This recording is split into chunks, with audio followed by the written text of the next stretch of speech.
दोस्तों, मैंने कुछ दिनों पहले घोस्ट ऑफ द ओजार्क नाम की एक मिस्ट्री हॉरर मूवी को देखा था जो अक्टूबर 2021 में रिलीज हुई थी। अब आप लोग सोचो कि क्या होगा अगर आप लोगों को जंगलों के बीच में एक ऐसे टाउन में रहना पड़े जो भूतों से घिरा हुआ हो। जी हाँ दोस्तों, ये मूवी हमें नॉरफोक नाम के एक ऐसे ही टाउन में लेके जाती है। IMDb ने इसे 4 आउट ऑफ 10 की रेटिंग्स दी है and it's 58% fresh on रॉटन tomatoes. ये मूवी हमें दिखाती है कि एक इंसान अपने फायदे के लिए किस हद तक गिर सकता है। तो आप लोग वीडियो को पूरा लास्ट तक देखना और चैनल पे नए हो तो चैनल को सब्सक्राइब भी जरूर कर देना, क्योंकि आज की इस वीडियो में हम ghost of the Ozark movie को समझते हुए इसके बारे में कुछ बात करने जा रहे हैं। और अब हम इसी के साथ चलते हैं सीधा वीडियो की तरफ। मूवी शुरू होती है और हम ओजार्क माउंटेन के जंगलों को देख पाते हैं और जंगलों में हम जेम्स नाम के एक डॉक्टर को देखते हैं जो नॉरफोक नाम के एक टाउन की तरफ जा रहा था। हमें पता चलता है कि जेम्स को नॉरफोक में उसके अंकल मैथ्यू ने बुलाया है क्योंकि उस छोटे से टाउन में डॉक्टर की बहुत ज़्यादा ज़रूरत है। पर जेम्स जंगलों में भटक जाता है और उसका घोड़ा भी उसे छोड़कर भाग जाता है। अब रात को जेम्स आग लगाकर बैठ जाता है और थोड़ी देर में उसके पास आता है एक बूढ़ा आदमी जो जेम्स को जंगल में देखकर चौंक जाता है। वो आदमी थोड़ी देर तक जेम्स के साथ बातें करता है, पर जब जेम्स वहां से जाने के लिए खड़ा होता है तभी वो आदमी जेम्स पे हमला कर देता है। वो आदमी जेम्स से चमकने वाले पत्थरों को मांगने लगता है, पर तभी जंगल में हर जगह लाल कलर का धुआं भर जाता है और एक एंटिटी उस आदमी को धुएं के अंदर खींच लेती है। जेम्स ये देखकर बुरी तरह डर जाता है और वो वहां से भागता है। भागते भागते जेम्स नॉरफोक टाउन के गेट पर पहुंच जाता है जहां के लोग उसे अंदर कर लेते हैं। इसके बाद जेम्स टाउन में आगे बढ़ता है और हम लोग देखते हैं कि नॉरफोक टाउन चारों ओर से लकड़ी की दीवार से बंद है ताकि जंगल में से भूत टाउन के अंदर ना सके। जेम्स पहुंचता है एक बार में जहां पे वो मिलता है मिक नाम के एक आदमी से और मिक ऑलरेडी जानता था कि जेम्स टाउन में आने वाला है। मिक अब जेम्स को बोलता है कि सारा काम कल से शुरू होगा और मिक जेम्स को जंगलों के भूतों के बारे में भी बताता है और ये बात जेम्स को बहुत ही ज़्यादा अजीब लगती है। इस सब के बाद हम बार के बारटेंडर टॉर्ब से मिलते हैं जिसकी बीवी होती है लुसील। पर जो टॉर्ब है वो असल में अंधा है, जिसके बावजूद भी वो अपने बार में एक एक छोटी चीज का पता लगा सकता है सिर्फ आवाज को सुन के। और टॉर्ब की ये टेक्निक बहुत ही ज्यादा अच्छी होती है। मिक के जाने के बाद जेम्स टॉर्ब से रेंट पे कमरा मांगता है, पर तभी बार में आता है जेसी नाम का एक आदमी और वो जेम्स को अपने साथ ले जाता है सीधा मैथ्यू के पास।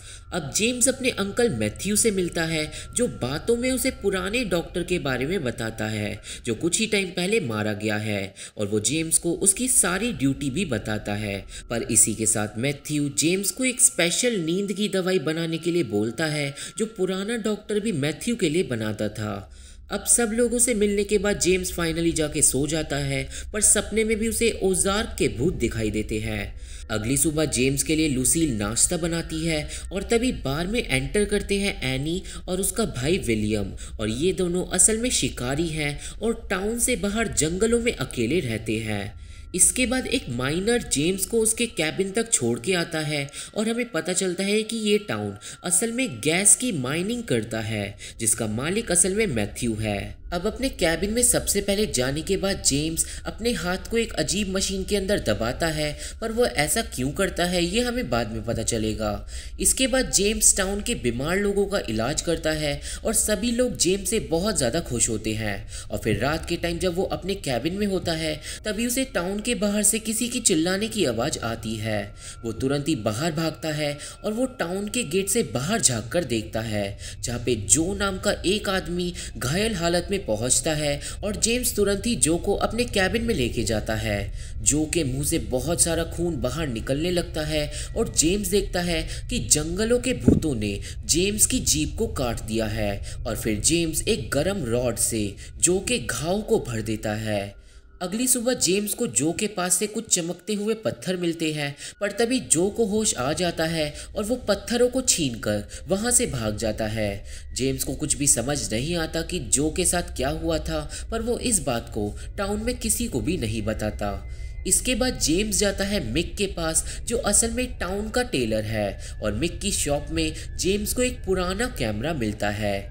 हमें यहाँ पे पता चलता है कि मिक बहुत टाइम से ओजार्क के भूतों की फोटो खींचना चाहता है, और इसलिए वो हर रात को टाउन के टावर पे चढ़कर अपना कैमरा लेके बैठ जाता है, पर आज तक मिक एक भी भूत की फोटो नहीं खींच पाया। अब क्योंकि जेम्स को इतने बड़े टाउन का इलाज करने में प्रॉब्लम हो रही थी, तो वो टाउन से बाहर जंगलों में एनी और विलियम के घर जाता है, क्योंकि जेम्स को टाउन में पता चला था कि जब वो टाउन में नहीं था तो एनी और विलियम ही लोगों का इलाज करते थे।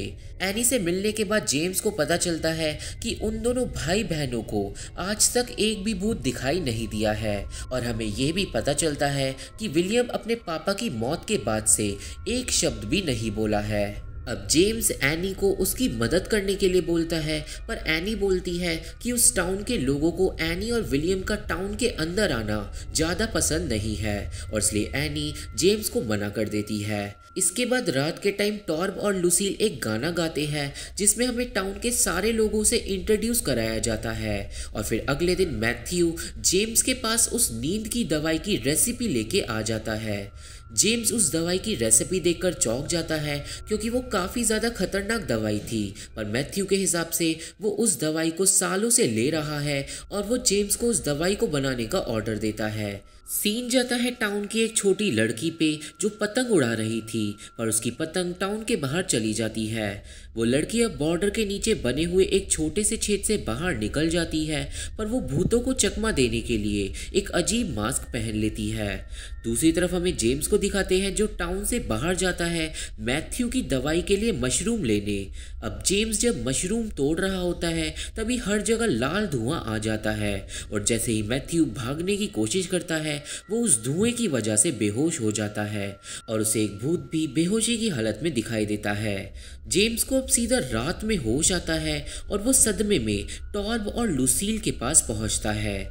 जेम्स उन दोनों को अपने एक्सीडेंट के बारे में बताता है, और अब जेम्स को पूरी तरीके से भूतों पे यकीन हो गया था, और अब वो इतना ज़्यादा डर जाता है कि उसे रात को सपने में भी भूत दिखाई देते हैं। अब नेक्स्ट डे टाउन में आते हैं एनी और विलियम, और वो दोनों जेम्स की मदद करने के लिए तैयार थे।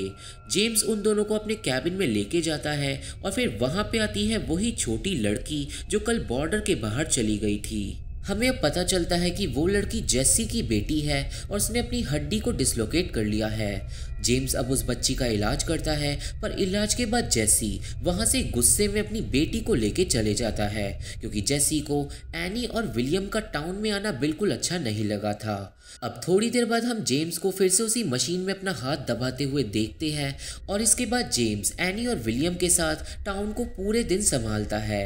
पर इस बीच में जेम्स को पता चलता है कि जितने भी लोग माइंस में काम करते हैं, वही लोग माइंस के अंदर जा सकते हैं, और जेम्स को ये लगने लगता है कि ये माइनर्स जरूर कुछ न कुछ छुपा रहे हैं। इसके बाद सारा काम खत्म करने के बाद जेम्स और एनी बार में ड्रिंक कर रहे होते हैं, जहाँ पे एनी अपने पास्ट के बारे में बताती है।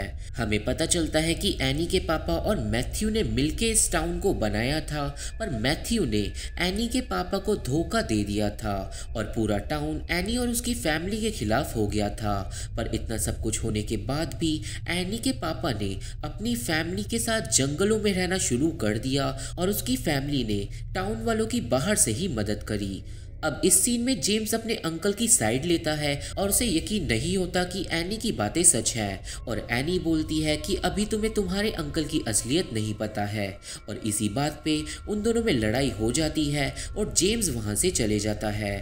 थोड़ी देर बाद एनी भी वहाँ से निकल जाती है और घर जाने लगती है, पर रास्ते में दो लोग एनी को पकड़ लेते हैं और उसे एक घर के अंदर ले जाकर बुरी तरह मारने लगते हैं। एनी उन दोनों लोगों से बड़ी ही मुश्किल से बच पाती है, और वो जैसे ही घायल हालत में घर से बाहर निकलती है, वो विलियम से टकरा जाती है। अब विलियम तुरंत ही अपनी घायल बहन को लेके बार में पहुंचता है, और एनी को देखकर टाउन वाले हंसने लगते हैं। टॉर्ब गुस्से में सब लोगों को बार से भगा देता है और जेम्स तुरंत ही अपने कमरे से नीचे आता है। एनी को अब एक टेबल पे लिटाकर जेम्स उसकी मरहम पट्टी करने लगता है और विलियम, टॉर्ब और लूसील उसकी मदद करते हैं। एनी को बहुत ज़्यादा चोट लग गई थी और वो बेहोश भी हो जाती है, जिसके बाद टॉर्ब रोते हुए बाहर जाता है और चाकुओं को हाथ में पकड़कर बुरी तरह रोने लगता है। लूसील टॉर्ब को संभालती है, पर यह साफ हो जाता है कि वो दोनों इस टाउन की कुछ ना कुछ सच्चाई जरूर जानते हैं। अब नेक्स्ट डे एनी को होश आता है, पर वो बहुत ही ज़्यादा वीक थी। जेम्स एनी को आराम करने के लिए बोलता है, पर एनी विलियम को घर चलने के लिए बोलती है। विलियम अपनी बहन को उठा के वहाँ से वापस घर ले जाता है और वो दोनों जेम्स के कहने पर भी नहीं रुकते। जेम्स अब इस क्राइम की रिपोर्ट करने के लिए मैथ्यू के पास जाता है, पर तभी मिक उसे रास्ते में रोक लेता है और वो जबरदस्ती जेम्स को अपने साथ ले जाता है। रास्ते में मिक और जेम्स को एक माइनर दिखाई देता है जो 2 लोगों की लाशों को ले जा रहा था। जेम्स को पता चलता है कि जिन लोगों ने एनी को मारा था उन्हीं दोनों को पिछली रात भूतों ने मार डाला। और फिर मिक जेम्स को लेके अपनी शॉप में पहुंचता है। मिक अब बताता है कि कल रात को वो अपने कैमरे के साथ टावर पे था जब उसने एनी की चीख सुनी और वो चाहा था तो एनी को बचा सकता था, पर उसने ऐसा नहीं किया क्योंकि वो एक डरपोक है। पर उसने कल रात को कुछ बहुत ही अजीब देखा। और फिर मिक जेम्स को एक फ़ोटो दिखाता है। फोटो में हम लोग मैथ्यू को देखते हैं जो घर के बाहर से एनी को पिटता हुआ देख रहा था, पर उसने एनी को बचाने की कोई भी कोशिश नहीं करी। और ये जानने के बाद जेम्स को बहुत ही ज़्यादा बुरा लगता है। अब जेम्स सीधा जाता है अपने अंकल के पास और वो उसके सामने उस फोटो को रख देता है। फोटो को देखने के बाद पहले तो मैथ्यू सारी बातों से मुकर जाता है, पर फिर जेम्स वो चमकने वाले पत्थरों को मैथ्यू की टेबल पे देखता है। जेम्स मैथ्यू से बोलता है कि ये पत्थर तो वही पत्थर है जो के पास थे, और मैथ्यू बोलता है कि ये कोई मामूली पत्थर नहीं है।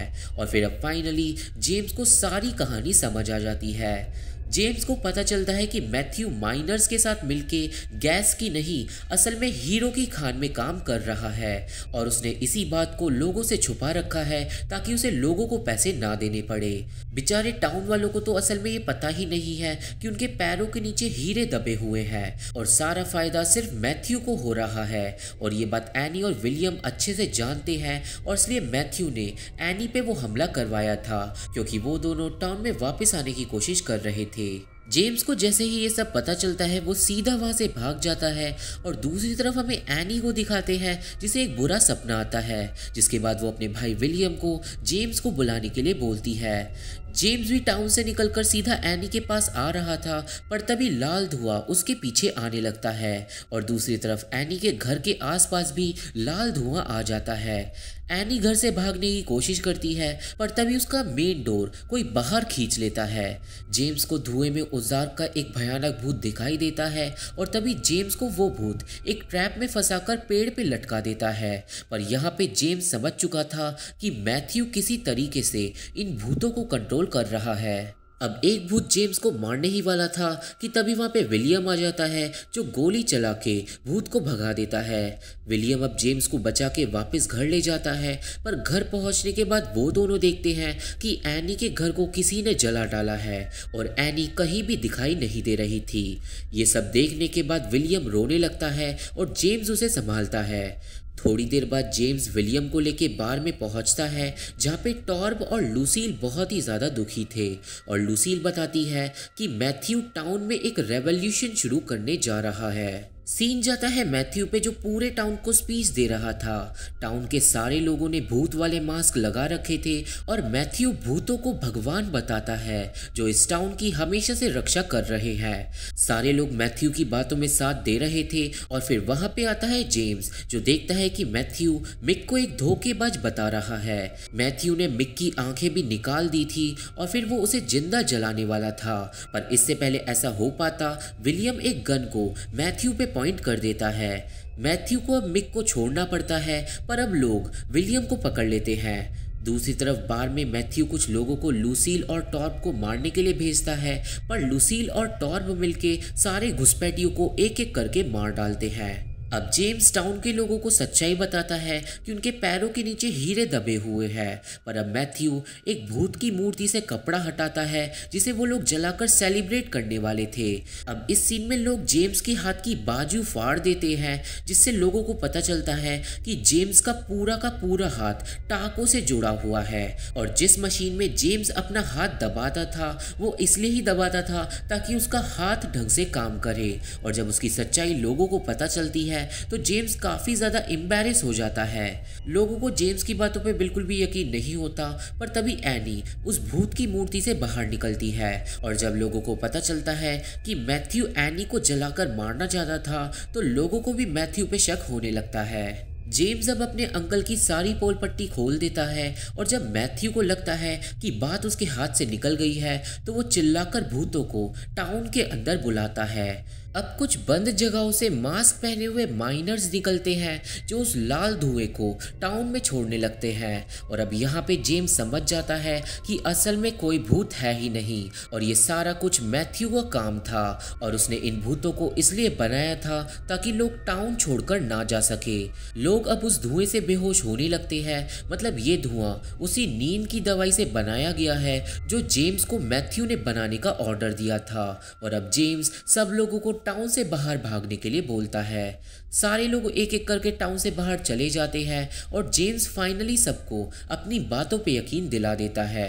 सीन जाता है बार में, जहाँ पे दुश्मनों को मारने के बाद लूसील और टॉर्ब साथ में बैठे हुए थे, पर थोड़ी ही देर में लूसील बार में से गायब हो जाती है। टॉर्ब को जैसे ही एहसास होता है कि लूसील बार में नहीं है, वो तुरंत ही उसे ढूंढने लगता है। लूसील को ढूंढते ढूंढते वो बार से बाहर चले जाता है, जहाँ पे मैथ्यू ने लूसील को पकड़ लिया था। हमें अब पता चलता है कि टॉर्ब को अंधा मैथ्यू ने ही करा था, क्योंकि उसे भी हीरो के बारे में सब कुछ पता था। और इतना ही नहीं, टॉर्ब भी असल में इस टाउन की फाउंडर फैमिली का एक मेंबर है, बिल्कुल एनी के पापा की तरह। पर अंधा होने के बाद टॉर्ब अपनी बीवी को प्रोटेक्ट नहीं कर सकता था, तो वो इतने सालों तक बिल्कुल चुप रहा। अब मैथ्यू पागल होकर लूसील को मारने की धमकी देता है, पर अपनी बीवी को बचाने के लिए टॉर्ब मैथ्यू पे हमला कर देता है। पर इस हमले से पहले मैथ्यू टॉर्ब के पैरों में बहुत सारी गोलियां मार देता है। अब मैथ्यू और टॉर्ब में लड़ाई होती है और टॉर्ब मैथ्यू की आंखें फोड़कर उसे अंधा कर देता है, जिसके बाद मैथ्यू वहां से भाग जाता है। मैथ्यू के भागने के बाद लूसील अपने पति को संभालती है, पर वो बेहोश हो जाता है। सीन अगली सुबह पे शिफ्ट होता है, जहाँ पे टाउन के लोगों को सब कुछ पता चल गया था। कुछ लोग टाउन छोड़ के चले जाते हैं और कुछ लोग माइंस में काम करने का फैसला करते हैं। जेम्स और एनी भी एंड में खुश होते हैं, और मूवी के लास्ट सीन में हमें पागल मैथ्यू को जंगलों में अंधी हालत में दिखाया जाता है, और मूवी यहीं पे खत्म हो जाती है। तो ये थी explanation ghost of the Ozark movie की, और मुझे आशा है कि आप सभी को ये मूवी समझ आ गई होगी। इस दुनिया में भी मैथ्यू जैसे बहुत सारे लोग हैं जो हम जैसे अच्छे इंसानों का इस्तेमाल करते हैं और हमें पता भी नहीं चलता, और इसलिए हमें हर वक्त सावधान रहना चाहिए कि हम किसके लिए और क्या काम कर रहे हैं। आप लोगों की लाइफ में अगर कोई मैथ्यू जैसा इंसान आया हो तो मुझे कमेंट में ज़रूर बताइएगा, क्योंकि हो सकता है कि मैं आपका कमेंट कभी भी शाउट आउट कर दूं। मैंने रिसेंटली एक फेसबुक पेज भी बनाया है जिसका लिंक आपको डिस्क्रिप्शन में मिल जाएगा। आप लोग उसके साथ साथ मेरे बाकी सोशल मीडिया को भी फॉलो कर देना, सबका लिंक डिस्क्रिप्शन में मिल जाएगा। चैनल को सब्सक्राइब करके और वीडियो को लाइक करके हमारा सपोर्ट जरूर करना। और अब मैं आप लोगों को मिलता हूँ अपनी अगली वीडियो में, तब तक के लिए थैंक यू, बाय बाय।